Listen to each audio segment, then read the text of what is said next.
Nang marinig ito ni Manong Alejandro, hindi na nito kinausap ang pinuno ng mga kakarma. Masakit kasi para sa kanya ang desisyon ng kanyang mga kaibigan, lalo pat alam niya sa kanyang sarili na babalik ang mga ruha para isagawa ang kanilang paghihigante.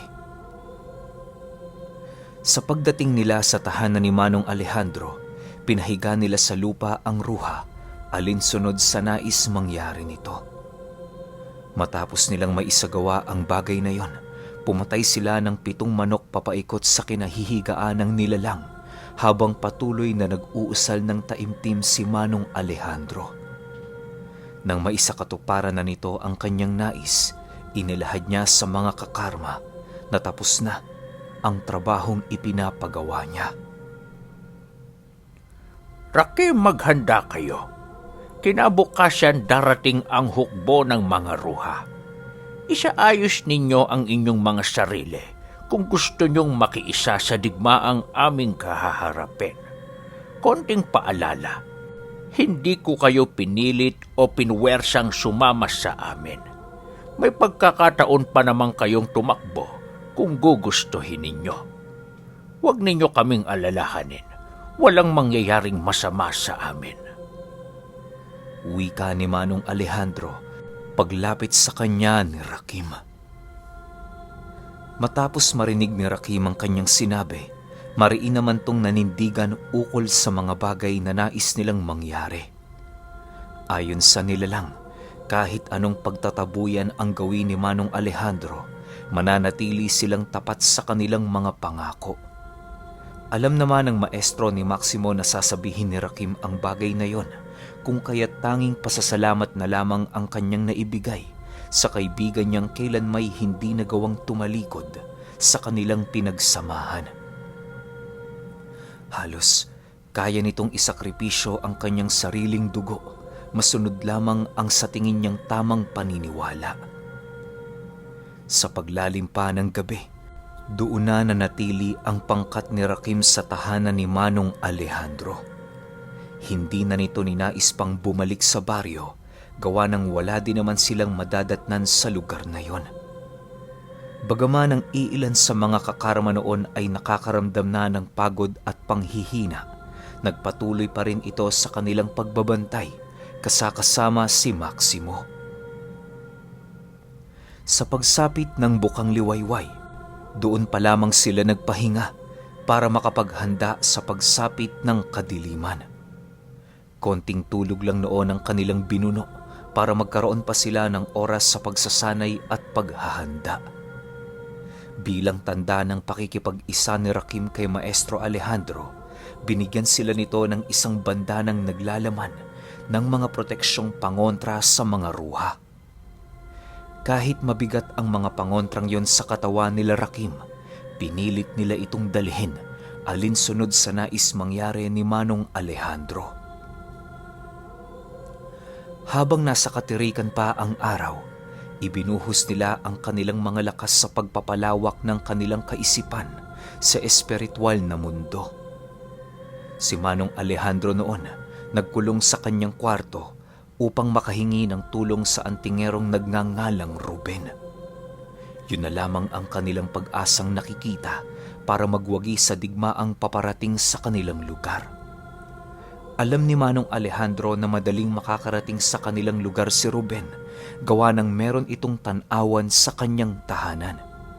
Ang kinakailangan na lamang niyang gawin, tawagin ito para humingi ng tulong. Kinahapunan, naging tahimik ang bahay nila Manong Alejandro. Lahat ng mga natitirang kakarma sa lugar ay nasa hangganan ng kanilang teritoryo at nagmamasid sa pagdating ng mga kalaban. Habang wala pa silang nararamdamang kakaiba, patago namang naglilibing sila Maximo ng mga patibong sa buong paligid. May mga bagat din silang itinanim sa lugar para mas mapataas ng husto ang kanilang mga depensa.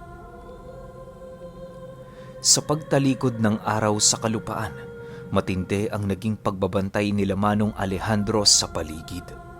Walang naganap na pag-uusap sa kanilang panig na para bang hinihintay nila ang pagdating ni kamatayan. Pagsilay nila noong tumungtong na ang araw sa isang bundok, doon nila nasipat ang tumiwalag na pangkat ni Rakim na naglalakad papalapit sa bahay ni Maximo. Pagharap sa kanila ng mga kakarma, ramdam ni Maximo ang galit ng mga ito na para bang pumunta lamang yun sa kanilang lugar upang gumanti. Rakim! Sa huling pagkakataon, binibigyan ka namin ng tsansa para bumalik sa ating angkan. Hayaan mong kunin namin ang ulo ng dalawang yan para na ding sa ating katahimikan. Mga ahas ang mga demonyong yan, Rakim! Sigaw ng matandang kakarma pagdating nito sa harapan ng bahay ni Manong Alejandro. Dahil sa sinabi ng nilalang, napilitan silang kaharapin ito para naman kahit papaano'y magkaroon sila ng pagkakataon para sa pag-uusap. Mahirap man kay Maximo na muling pagkatiwalaan ang mga nilalang, wala silang magagawa kundi ito ay subukan. Aminado kasi sila noon, kailangan nila ang karagdagang tulong ng mga kakarma upang hindi sila mahirapan sa paparating na digmaan.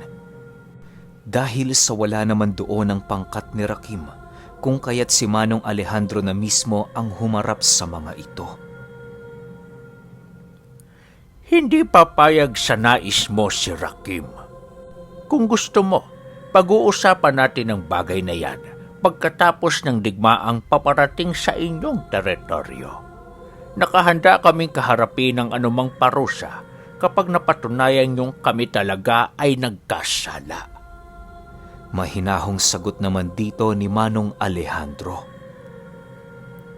Sinungaling! Sagot naman ng kakarma matapos nitong marinig ang sinabi niya. Dahil sa naging sagot nito kay Manong Alejandro, napilitan siyang komprontahin ng nilalang.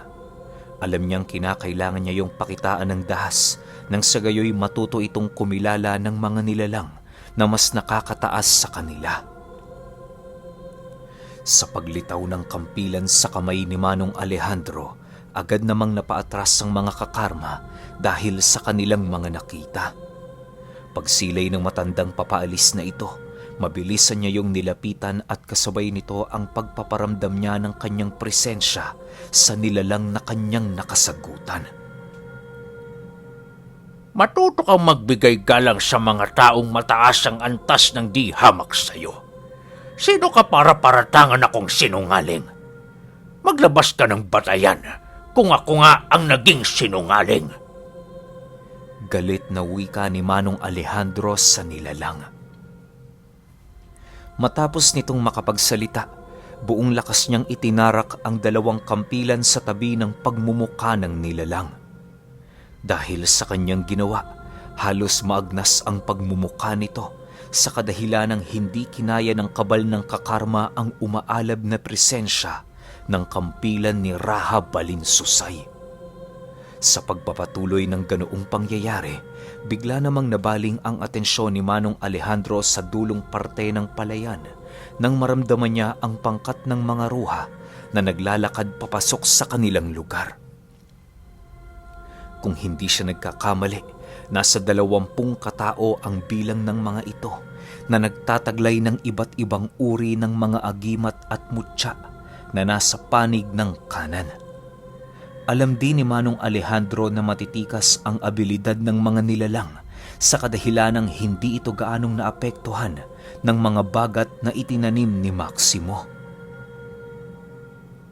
Matapos niyang maramdaman ang mga bagay na yon, agad naman niyang pinakawala ng mga ruha upang makabalik sa tahanan niya.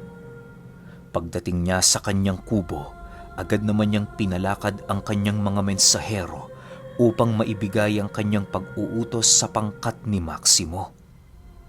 Nang mapagtanto ng mga kakarma na hindi na sila babalikan ni Manong Alejandro, agad din naman silang kumaripas ng takbo patungo sa talahiban upang pagmasdan ng mga susunod na kaganapan. Habang tumatakbo ang mga nilalang, panayang pagsigaw ng mga ito na para bang labis silang nagagalak sa kasalukuyang sitwasyon ng grupo ni Manong Alejandro. Ilang minuto pa ang lumipas, Kasalukuyan na ngang nakatipon ang pangkat ni Rakim sa loob ng bakuran nila Maximo. Lahat ng mga mandirigma nito ay nagtatangan ng matataas na uri ng bakod at kabal, masigurong sila'y magtatagal sa digmaan. Sa pagsilay nila sa pangkat ng mga ruhang nakarating na sa unang bahagi ng palayan, maigi naman silang nanatili sa kanilang kinaroroonan. Kung ano man ang mangyari ngayong gabing ito, itatak nyo sa inyong isip na ito'y responsibilidad ng ating lahi at dugo. Walang sino man sa mundong ito ang makakapagpaalis sa ating teritoryo, kundi ang amang namamahala sa lahat ng bagay sa mundo. Magsipaghanda kayo mga kasama, sapagkat paparating pa lamang ang dilubyong kailangan nating malagpasan ng sama-sama.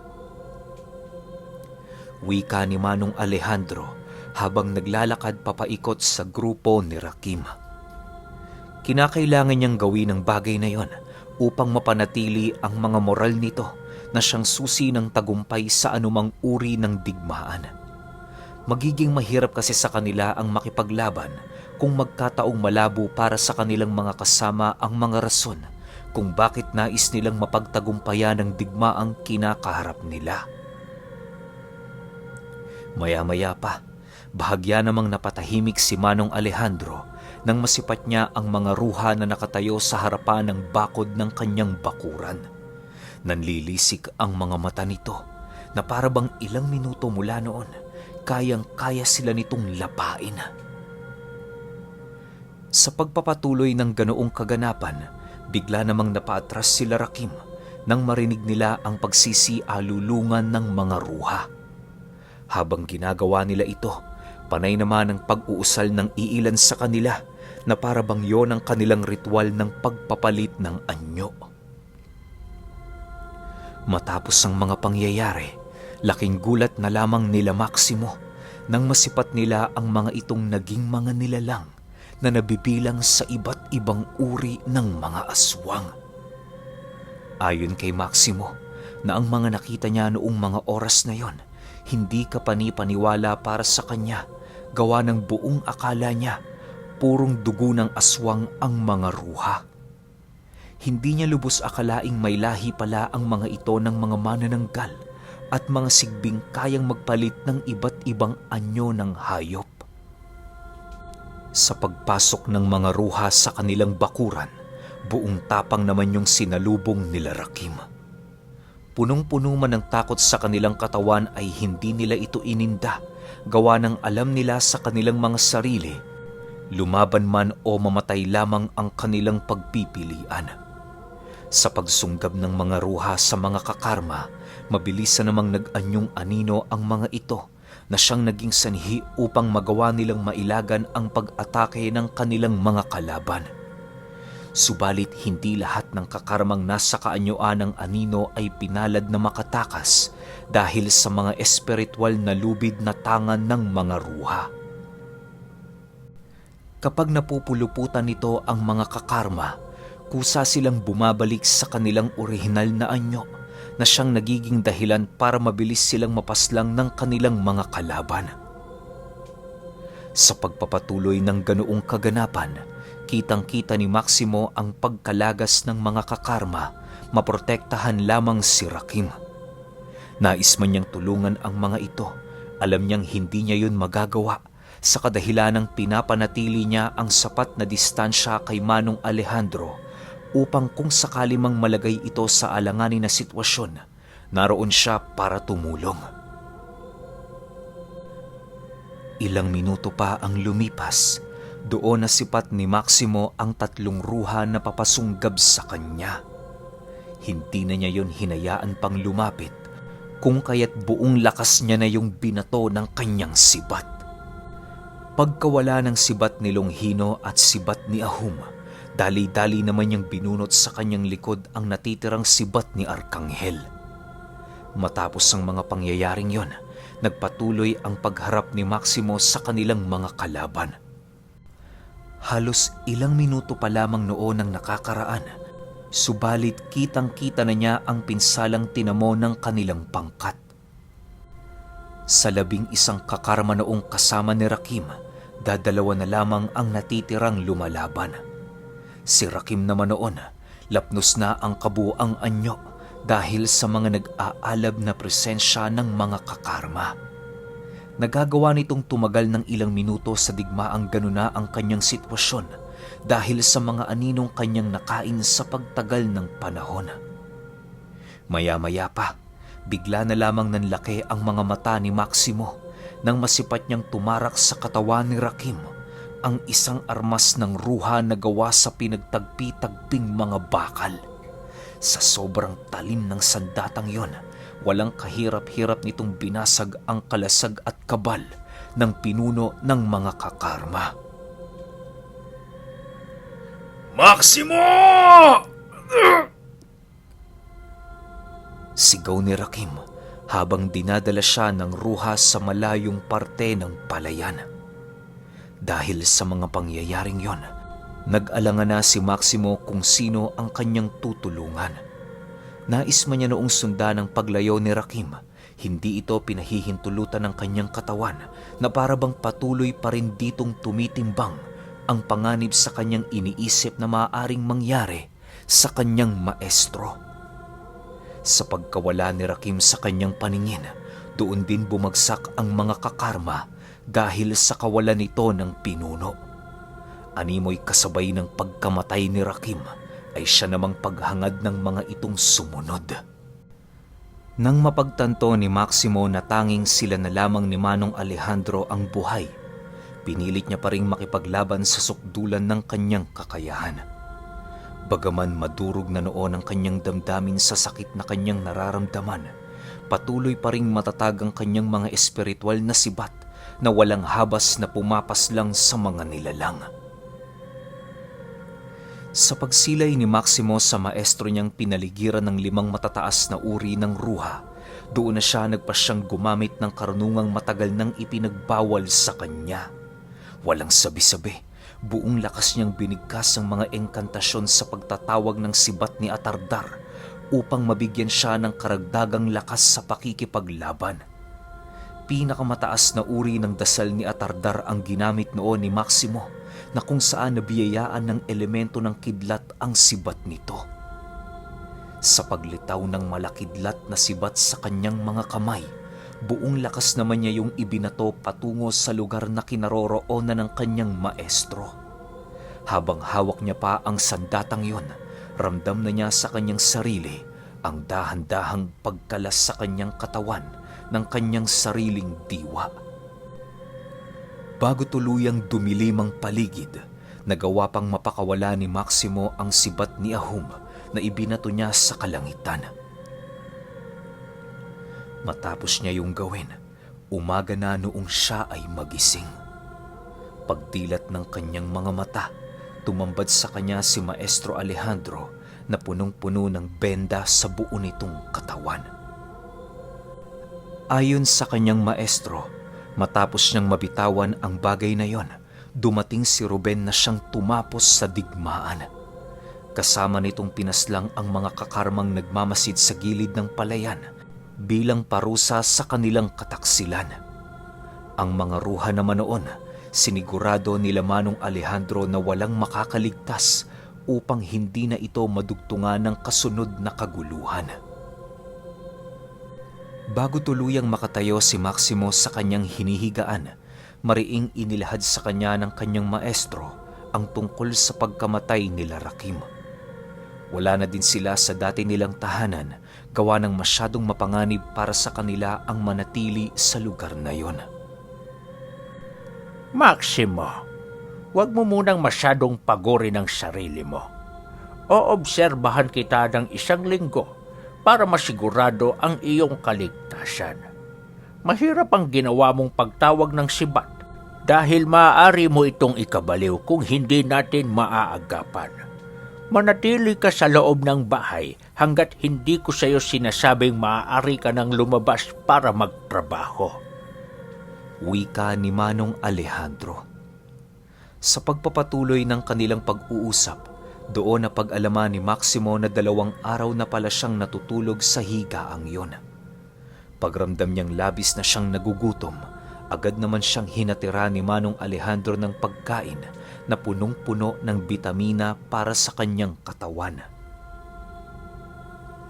Sa paglipas pa ng mga araw, nahahalata na ni Manong Alejandro ang hindi na normal na kalagayan ni Maximo. Ngumingiti yun sa harapan ng salamin at tila ba palagi nitong kinakausap ang kanyang sarili.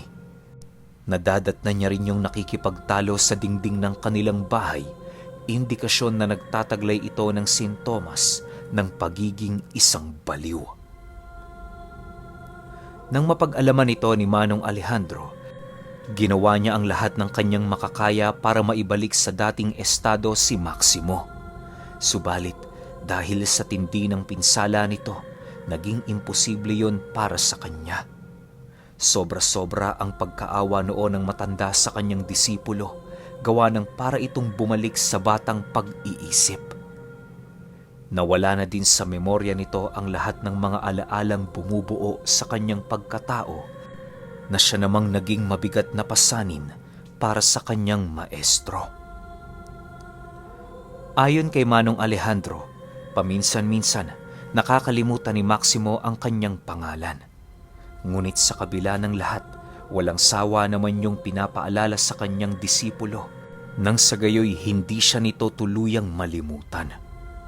Dagdag pa ni Manong Alejandro na makalipas ang ilang buwang pagiging ganoon ni Maximo, kahit papaano natutulungan naman siya nito sa mga gawaing bahay.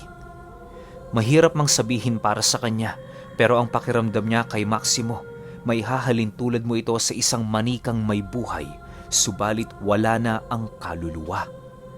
Lahat kasi ng iniuutos niya dito ay sinusunod nito, na para bang obligasyon na ni Maximo na sundin ang anumang kanyang sasabihin.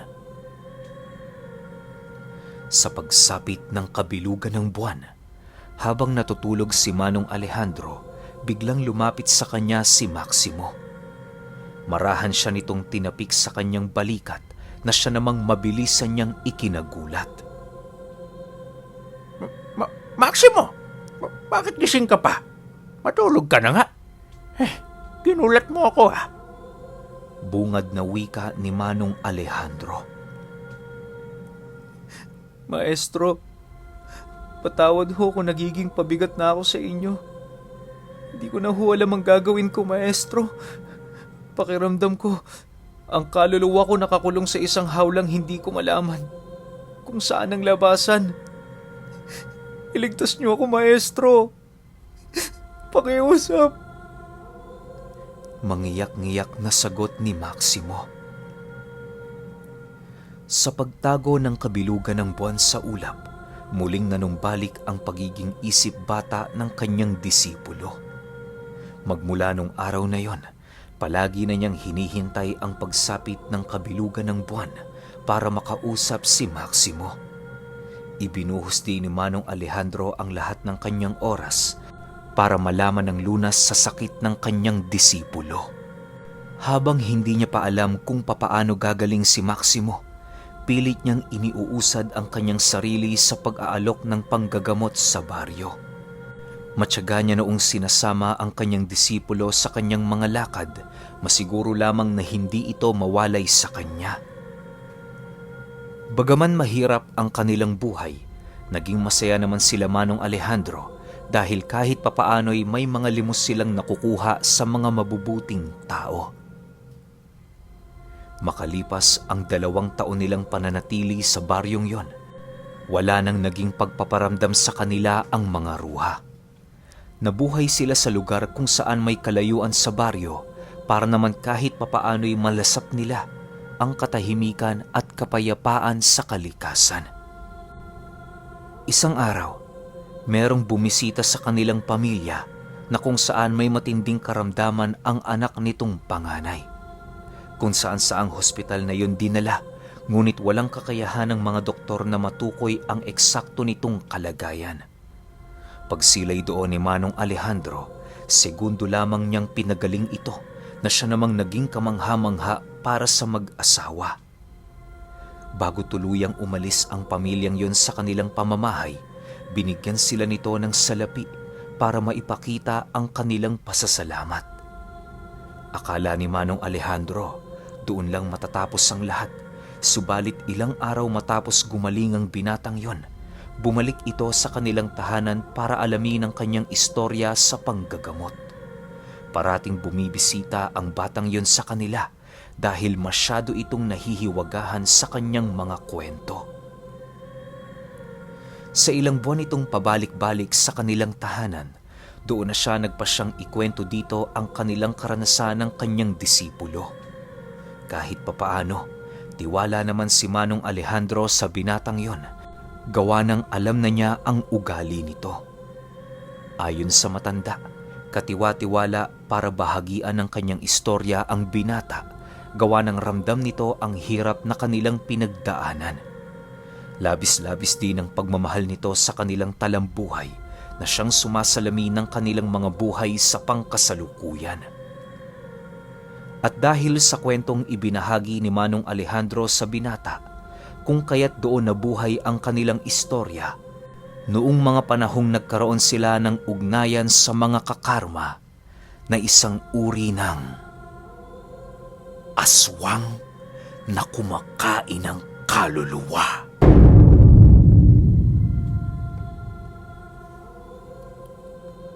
Okay. Opinion ko sa kwento. Hindi ito inaasahan ko kasi ang ine-expect ko kay Maximo, kukunin niya lang yung mga matututunan niya kay Manong Alejandro tas uubusin niya yung kakarma, papatayin niya. Pero parang ang nangyari kasi sa kwento, nangyari naman eh.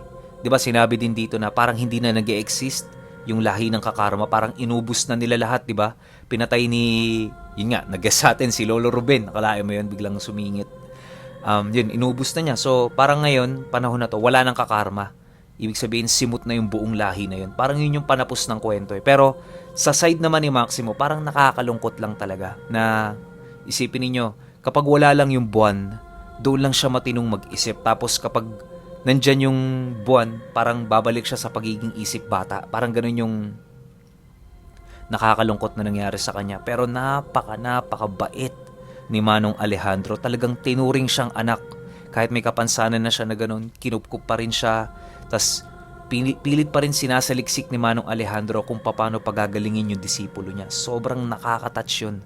Ang ganda nung eksena na yun. Parang nakakainggit, di ba? Para, ewan ko lang, parang sana all, mapapaganong ano lang na may ganitong klase ng tao na, sino ka ba? Hindi naman kita kaano-ano, pero yun nga, tinulungan niya, gusto niya mapagaling, tas inako niya na talaga na parang anak niya. Ganda, sobrang nakakaantig ng kwento na to. Pero kayo, kung may opinion kayo sa kwentong ito, comment nyo lang sa baba. Yun lang, hanggang sa susunod na kwento. Salamat.